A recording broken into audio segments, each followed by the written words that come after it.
Following breaking news right now, the attack on the U.S. consulate in Libya. Officials in Tunisia say they've arrested a 28-year-old man in connection with the attacks. Meantime,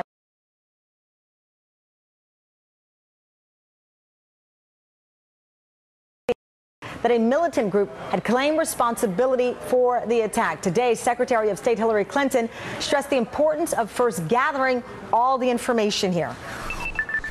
Posting something on Facebook is not, in and of itself, evidence. And I think it just underscores how fluid the reporting was at the time and continued for some time to be.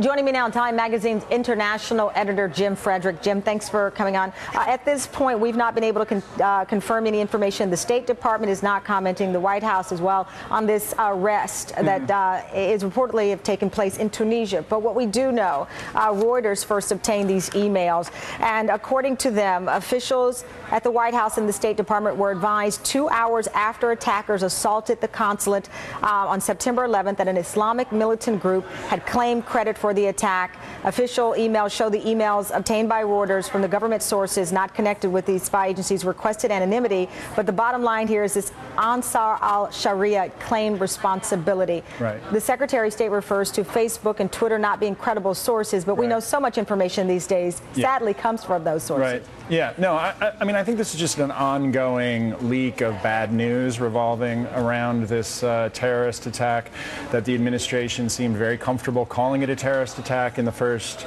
8, 12, 24 hours.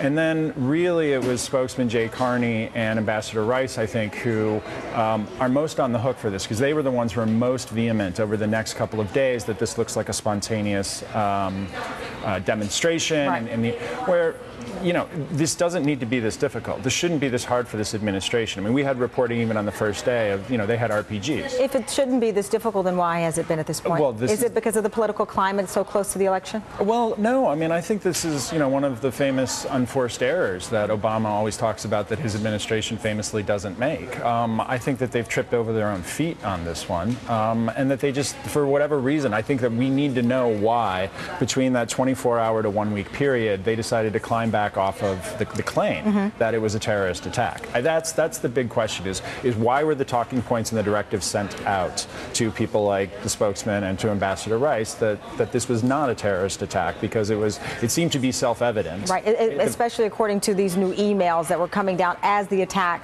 was happening. Right.